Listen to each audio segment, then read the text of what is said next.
Did you know you can grow your email list as a podcast guest? Instead of borrowing someone else's audience, why not focus on growing your own? Take your listeners from curious to connected with a private podcast reader magnet. Want to try one out? Mine is called Listeners to Readers, and in just 6 short episodes, you'll learn how a private podcast can grow your email list and market your book. Grab it for free at listenerstoreaders.com.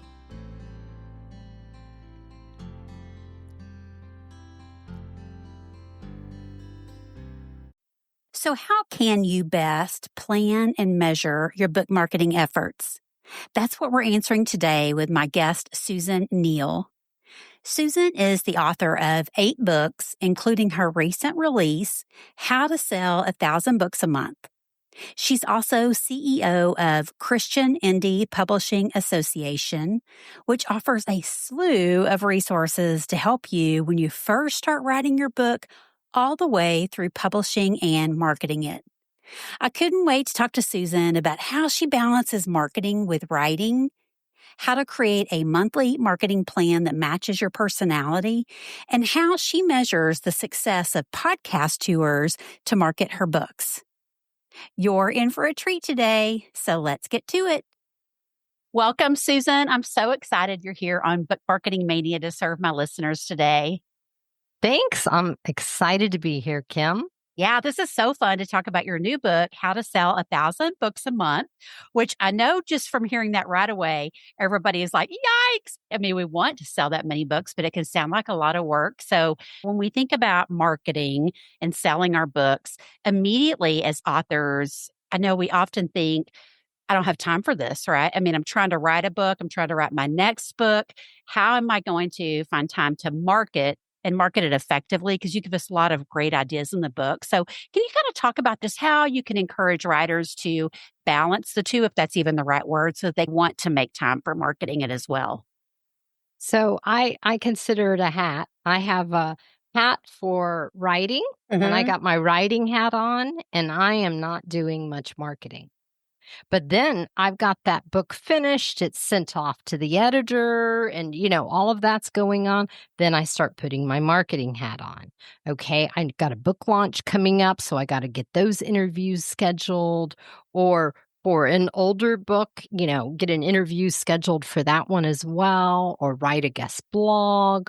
So I can't do everything at once. We just can't. And even if you have staff, like I have a virtual assistant, and the virtual assistant can do so many different things that help me to utilize my time most effectively. But I just call it, okay, I got my writing hat on, or I have my marketing hat on, but I can't have them on at the same time.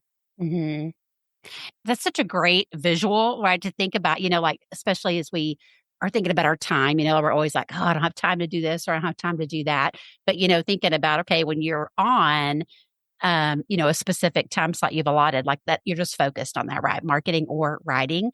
But talk to us a little bit about, like, I know you and I both love marketing. I mean, you've marketed a ton of books, but a lot of authors don't like marketing, period. So not even like, I don't even want to make time for it, right? But can you kind of give us a little bit of encouragement of how we can maybe shift our mindsets around that? So it's not like, ugh, I have to get out and, be this slimy salesman, but no, it's, there's a different take on it. Well, first, I have 2 things to say. One is that you're not marketing yourself. You're marketing what God has given you. This is a ministry to produce Christian books. And so you need to not think of you. You need to think of how it's going to benefit your reader. And then the second thing is to market based on your personality.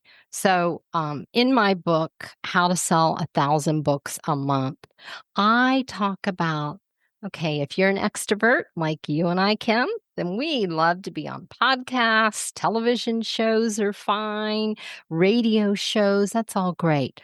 But if you are not an extrovert like us, then you should do what feels best to you in reference to marketing, such as how about writing some guest blog posts? How about writing for magazines? Get the Christian Writers Market Guide out and look what magazines and pitch to them. And look at what has been published in their magazine in the past year and what would be a great fit that kind of works with your books or your branding. Mm-hmm. Yeah, that's such a good point. I did want to ask you about that because I love how you go into that in your book. And how can authors be thinking like proactively? When we like go Google how to market a book, you come up with this list of like, thousands of things, because there's so many different ways you could do it. But how can you kind of go into it with that thinking? Like, how can I kind of evaluate a little bit what is going to work best for my personality versus hearing like my friend that's an author, maybe they have done more of the extroverted things, but I'm an introvert or vice versa? So, what I did with my book, 7 Steps to Get Off Sugar and Carbohydrates, it's like, okay, what I'm going to do is I'm going to be a guest on one radio or podcast interview. I'm going to write one magazine article, and I'm going to write one guest blog post every month. Mm-hmm. And so I tried to do that and I came close. I didn't, hit the mark every single time, but it's building. And then when you do that, all those different links that are out there go to your website. Mm-hmm. And the more links you have out on the web to your website, the higher your website is raised up on search engines. Mm-hmm. So that was my approach, and it worked very well for that book. And I know, you're so good at teaching about, your website and what should be on there. And like you just said, how to direct traffic back to it so they can find, like we're talking about one of your books, but you have multiple books to discover. So let me back up because I did want to ask you, Susan, in your book, you talk about creating a monthly marketing plan, but you're kind of looking at it with a 12-month perspective. So it's not just like you're doing everything around the book launch date. So can you talk about just how that really simplifies things to think like, okay, this month, I'm just going to do this set of things, right? And there might be other things I want to do, but they can be next month or the next month. And it helps so much so you're not so overwhelmed by it all. Right, because you can't do it all. You just can't. But over years, you can. And so, okay, do you have a lead magnet, a free gift on your website to give to readers so then they'll give you their email address? If you don't, that's the first thing I tell authors. That's the first thing to do. So then that would be number one. That would be like, January of the year. And so then as you're collecting emails, well, then now you need to start writing a newsletter or you need to start writing an automated email sequence. Let's say you do once a month or twice a month for a whole year. So then those readers get to know who you are and how you can benefit them because you want to establish a relationship with them. So maybe that will be in June of that year. And then, okay, you have a book launch coming in October. So then what kind of guest blog posts can you start arranging to schedule for October, November, December, because October is a great time to start for the holidays with the promotions. And so you just kind of schedule it on out. And then it's not overwhelming because you can't do everything once. Yeah, that's so true. Now, let me ask you, Susan, that has multiple books that are all, applicable. I mean, it's not like they go out of style. They're all, things that can serve readers today. How do you then, as you think about your monthly plan, how do you look at it from that perspective if you have multiple books you're trying to market? So you can just simply discuss them here and there during the podcast. For example, did you hear me drop in? Well, what I did in 2018 with my book, 7 Steps to Get Off Sugar and Carbohydrates, right? That doesn't have anything to do with this podcast. Or did you see how I dropped in? Okay, with my book, How to Sell 1,000 Books a Month. They're totally different genres. One's for authors, one's for people who want to get off sugar and carbs. So you just drop them into where it's not like I'm saying, hey, here's my book, get my book. No, it's like saying, hey, with this, for example, with this one or with this one. And I've been on even television shows where I've been, okay, let's discuss my book, 12 Ways to Age Gracefully, but then we'll get off on a sugar topic and discuss the 7 steps to get off sugar books, and then go on to my book, Eat God's Food, A Kid's Guide to Healthy Eating. Or even someone might ask about gluten sensitivity or, different types of sensitivities. And I'll bring up, oh, here's my book, Solving the Gluten Puzzle. So just where in the conversation it would, go without feeling spammy, you can just put it in there. Yeah. You're a natural at that for sure. I love that so much. And just thinking of how genuine that can be, right, for your listener, for your target reader, but how much easier, it is on you. Like if you just think of, when I talk about these things, this is going to be so natural to be able to slide this in as this topic comes up. And sometimes we think of them as just these little silos, right? And we forget, oh, wait, this all fits under this big umbrella we have of, what we're passionate about and helping people with. So that's so good. And as you did that, I was just thinking like, wow, you're an amazing guest, Susan, because you did. And that was so natural for you to be able to mention that. And it isn't like, hey, buy my book, buy my book, buy my book. So I so appreciate that as a podcast guest. And I wanted to ask you about that because y'all heard me talk about this in the introduction, but within Susan's organization, Christian Indie Publishing Association, has some amazing resources from, day one, if you just want to write a book, all the way through publishing and marketing. And you talk a lot about podcast tours too in there. So I want to ask you about that because that is one of the things you mentioned in How to Sell 1,000 Books a Month is, maybe doing a podcast tour and going and being a guest on podcasts like what you're doing today. And I see you do that a lot with all your different books, Susan. So you're a great example for everyone to follow. But I wanted to ask you, because one of the things you talk about, when you put together your marketing plan is that you do want to go back and kind of evaluate or measure how things are going, how the sales are going, or maybe just even in your activities are going. So can you talk about that from a podcast tour perspective or, podcast guesting anytime? Can you talk about how do you measure that when, that this isn't a live conversation? So you may not see book sales today, obviously, because it's not live, or you may not see book sales the day the episode goes live. And we often get disappointed about that. So can you talk a little bit about that? Sure. So in my association, Christian Indie Publishing Association, I have a marketing tactic sheet so you can measure. And what I do is I have you look at, okay, the day that the podcast or radio show goes live, check your number of book sales for 3 days. Now, if you are traditionally published, you most probably will not be able to have that information. But if you are independently published, you do have that information.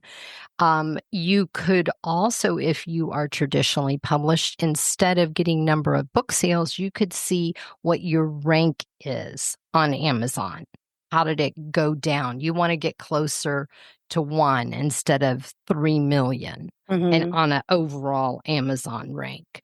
And then also number of website visits over 3 days from the day the television show goes live for the next 3 days. I do that.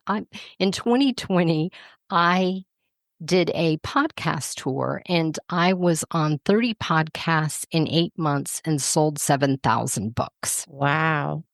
And so everything I learned, I put into the course, How to Book a Podcast Tour, which is part of the membership plan.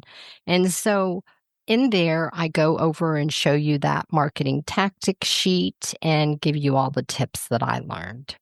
Yeah, that's so good. I mean, to think about like, wow, that's amazing, right? That you sold that many books. And I can see again how you could, Susan, just because you are. I mean, it's just so genuine the way you share it. And I was thinking, too, like you might be thinking, okay, this book that I just released, like that's where I'm going to be looking. But just like you dropped, some hints at some other books you have in your catalog and, keeping an eye on those too, because you may have hit a nerve there, like somebody might be like, well, great. I'm interested in selling my book, but it's not even out yet. But I'm interested in the sugar book, today, which I mean, I am. I need to look. I probably have it in my library already in my Kindle book. I need to read it.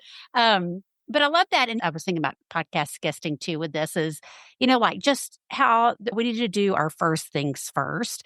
And again, I know you're really big on, getting a lead magnet set up and how important that is in the beginning because everything, can lead back to that. I was just thinking about, Okay. just the order of things. Like sometimes that's so important to really think through that because, it seems like we all like just go jump on social media and start talking about your book, but then you're just like screaming into this void, right?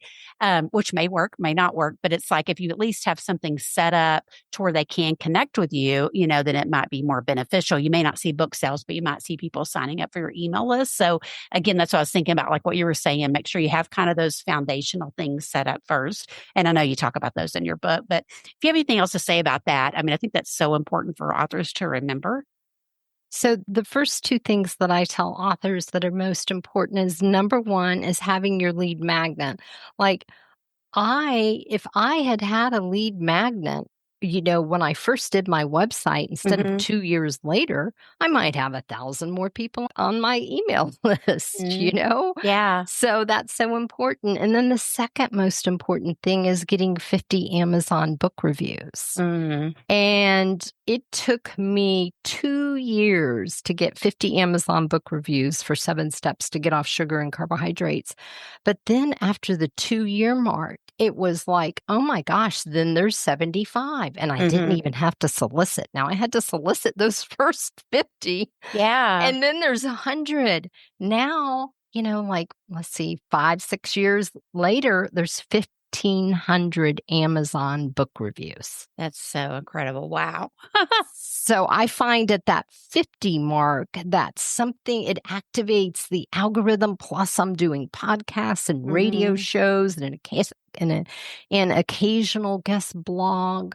And so, all those things activate that Amazon algorithm to have it pop up more and to sell more books. Mm-hmm.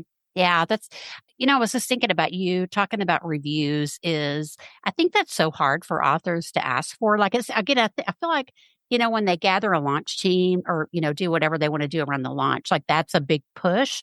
But then afterwards, you don't always see it, and I know, like, I'm always, and I mean, I think I did this with your book, but it's like, I always have the best of intentions and I always think, okay, I need to write that review. And it's so simple, right? I mean, it really is. But it's like you just forget, you have so many other things that happen in your mind and you think you need to do. And then it's like something, I bring it back to your mind. You're like, I just need to get this done. Like, this is so important. And you want to bless another author with that. But speaking to that a little bit, Susan, because I am surprised how many people don't ask again, especially like if you've had like pre-orders, you get their email addresses, they've pre-ordered the book. So it should be a no-brainer to ask them for review because you're hoping they've read it. But I'm surprised how many authors don't ask again after that period. So first, for a book launch team, you want to try and get 100 people because typically only 50% will write a review. So if you have 100, you'll get around 50 book reviews. And then what I do is I actually have my virtual assistant put them all their names in alphabetical order on a spreadsheet.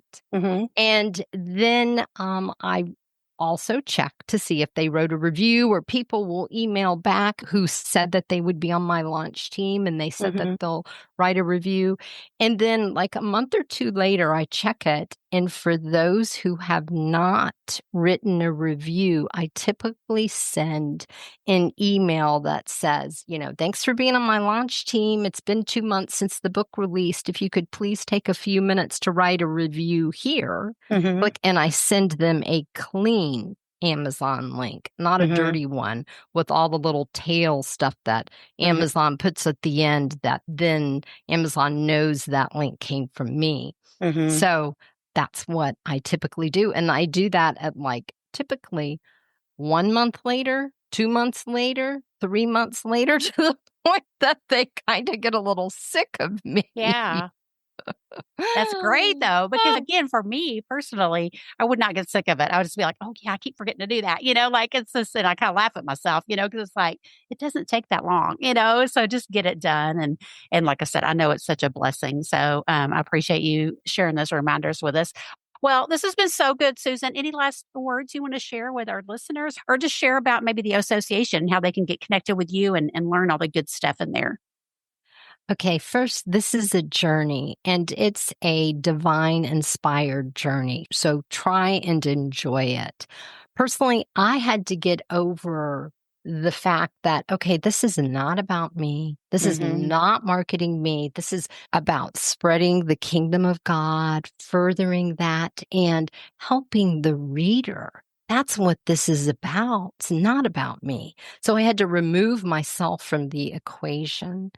And then my association for traditionally published authors, it's christianauthors.network.com. And for independently published authors, it is Christian Indie Publishing Association. And to join, you can go to CIPA.podia, PODIA.com. It's a minimal amount and you get over 100 different products, like 20 courses, 40 guides. I mean, you need it. It's in there. Yeah, I can attest to that. As a new hopeful author, I'm blown away by how much is in there. And especially, you also have resources you recommend with discount codes. And it just really walks you through everything you can think of that you might be Googling. Susan has it in there. Yeah, it's so Thank good. you. Yeah, it's so good. I love it. Oh, great. Well, thank you again, Susan. This has been amazing. And I'll be sure and put a link to all that as well as your books in the show notes. And I just so appreciate your time today. Thank you so much, Kim. Oh gosh, I love Susan's reminder that we can't do it all at the same time. So let's make marketing work in the time we have available and what works best for our personalities. I hope you'll check out her book and her association for all her resources to help you. Thanks for tuning in to Book Marketing Mania. And as always, I'll be there for you next episode to help you reach and serve your readers one podcast at a time. See you then.